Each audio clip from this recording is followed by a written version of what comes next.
बांग्लारे कलाकारଙ୍କ ଉପରେ ଇଟା ମାଡ଼ ନ୍ୟୁଜ୍ କଡ଼ ପରବର୍ତ୍ତୀ ପ୍ରସଙ୍ଗ ଷ୍ଟେଜ୍ ଉପରେ ଇଟା ପଥର ବର୍ଷିଲା ବାଂଲାଦେଶରେ ଗୋଟେ କନସର୍ଟ ଚାଲିଥିଲା ଆଉ ସେହି ସମୟରେ ମୌଳବାଦୀମାନେ ଆକ୍ରମଣ କରିଥିଲେ ଇଟା ପଥର ମାଡ଼ କଲେ ଏଥିରେ 25 ଜଣ ଆହତ ହୋଇଛନ୍ତି ଯେଉଁଥିପାଇଁ ବାଂଲାଦେଶରେ ଜାରି ରହିଥିବା ଲୋକପ୍ରିୟ ବାଂଲାଦେଶୀ ସିଙ୍ଗର ଜେମ୍ସଙ୍କ କନସର୍ଟକୁ ବନ୍ଦ କରିବାକୁ ପଡ଼ିଲା ଢାକାଠୁ ପ୍ରାୟ 120 କିଲୋମିଟର ଦୂରରେ ଫରିଦପୁରରେ ଏଭଳି ଘଟଣା ଘଟିଥିବା ରିପୋର୍ଟ ହୋଇଛି शुक्रवार रातिरे गोटे स्कूल वार्षिक उत्सव अवसर में बांग्लादेशी सिंगर जेम्स का कनसर्ट चली से बेले किछि लोक स्टेज रे धसई पशिबा को उद्यम करथिले कार्यक्रम बंद करने को कही छात्र माने तांको विरोध करथिले आ तापरे आरंभ हो जाइथिला आक्रमण कलाकार ऊपर को इटा पत्थर माड़ होइथिला स्टेज उपरे पत्थर वर्षा करथिले दुर्वृत्त माने जोथिपाई कनसर्ट को बंद करने को पड़ा ए 25 जन आहत होती जिहादी मानकर या कांड बोली कहुच्छी एभली हिंसा को विरोध करिसेंती प्रसिद्ध बांग्लादेशी लेखिका तस्लिमा नसरीन बॉलीवुड मूवी रे भिगी भिगी एवं अलविदा भली हिट गीत गाइछंती जेम्स और तांकर कनसर्ट एभली स्थिति बांग्लादेश रे सामना करने को पड़ी आलोचना करने संपर्क में आम सहित अंतर्जातीय व्यापार विशेषज्ञ डॉक्टर निहारंजन दास जोड़ी डॉक्टर दास स्वागत करवा आलोचना को बांग्लादेश रे जहाँ भी घटुची से संपर्कित सूचना जितेबले भी आसूची एभली हिंसात्मक घटनार सूचना आसूची बोधवे आउ बांग्लादेश स्थिति सुधुरीब नाही सेठी जो सरकार बिल्कुल हाथ टेकी बसिछंती से भली लागुची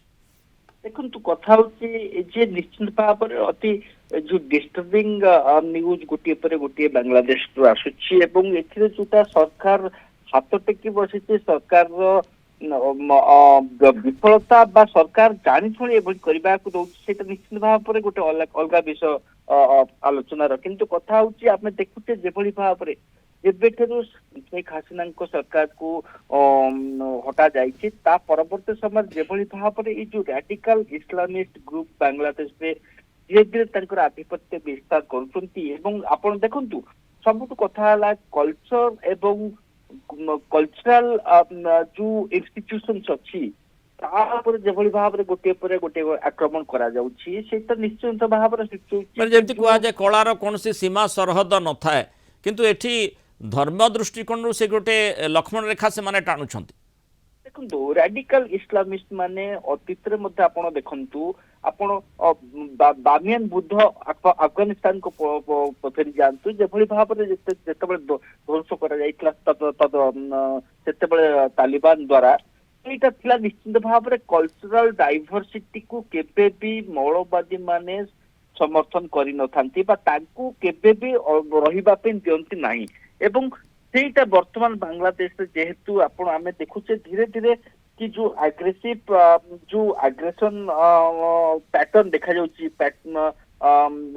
कल्चरल आर्टिस्ट बा कल्चरल इंस्टीट्यूशन विरुद्ध रे सेटा मते लागु जे तार गोटे अंश विशेष एवं एटा गोटे रिलीजियस एक्सट्रीमिज्म जहा कि जो जेबेठारू शेख हसीना सरकार पतन घटी लगुच कि जमाते इस्लामी जी की बांग्लादेश देशन विरोध सी वर्तमान बांग्लादेश को गोटे मौलवादी राष्ट्र भाव में परिणत करने चाहूँ तार एक गोटे गोटे बिंदु मात्र एवं बिंदु को आपड़ जब जोड़े गोटे आप निश्चित भाव में भल परिष्कार स्पष्ट पिक्चर देखा एवं जहाँ जोटा कि जो घटना जेम्स कथा जहाँ आप उल्लेख कले ता पूर्व आप देखु जो भाव में cultural institution cultural heritage Bangla cultural heritage अच्छी अनडिवाइडेड बेंगल कथा कहतु बा एबे मध्य बांग्लादेश रे कहतु सीटा प्री पार्टीशन पूर्व जितेबाला बांग्लादेश भारत स्वाधीनता हासिल कला से पाकिस्तान सहित बांग्लादेश जो मिसिक रही जो स्वाधीनता 1971 जितेबाला नुआ राष्ट्र सृष्टि से कल्चरल जो सेंटिमेंट था सेगुड़ी गोटे बड़ रोल बेंगली मान बांग्लादेश बेंगली मान बांधि रखिबार गोटे भूमिका ग्रहण करता किंतु जो मौलवादी जो रैडिकल गोष्ठी रही जो माने एभली हिंसात्मक पंथा आपणाउछंती माने खालिदा जियाकर पार्टी रो एंट्री परे वर्तमान ए कथा भी कहा जाउछि सेथिरे फाट सृष्टि होईछि कारण एबे जदि पक्ष देखिबा ताहले एपटे सरकार चलाउछंती यूनुस खालिदा जियाकर पार्टी रो एंट्री होईछि ଏବଂ शेख हसीना भारत में रही असंख्य समर्थक सेठी रही। आज्ञा देखନ୍ତୁ କଥା ହଉଛି ଯେ ଯେତେବେଳେ शेख हसीना सरकार ଥିଲେ ସେତେବେଳେ ବିଏନପି ଏବଂ ମୌଳବାଦୀ ଜାମାତେ ଇସଲାମ ସେମାନେ ଗୋଟିଏ ମେଣ୍ଟର ସଦସ୍ୟଭୁକ୍ତ ଥିଲେ ଏବଂ ସେମାନେ ଅନବରତ ବା ଲଗାତାର ଭାବରେ शेख हसीनाଙ୍କର ଯୋଉ ସେକ୍ୟୁଲାର सरकार विरुद्ध से गोटे प्रकार लड़ाई जारी रखी एवं वर्तमान जेहेतु शेख हसीना पार्टी को बैन करा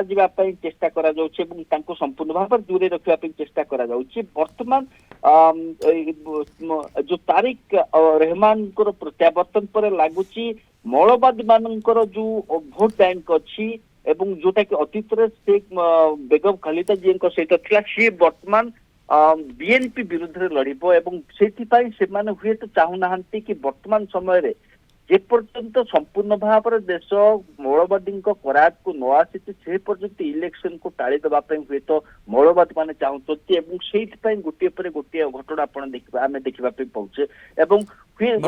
कलाकार बाद पड़ूना जो कनसर्ट चली पॉपुलर सिंगर से कनसर्ट उपरकू इटा माड़ करा पथर माड़ करा जो माने अनेक लोक आहत भी होती कलाकार आहत होती कनसर्ट को बंद रखापी पड़ी। धन्यवाद डॉक्टर निहारंजन दास आलोचना रही मतामत रखि।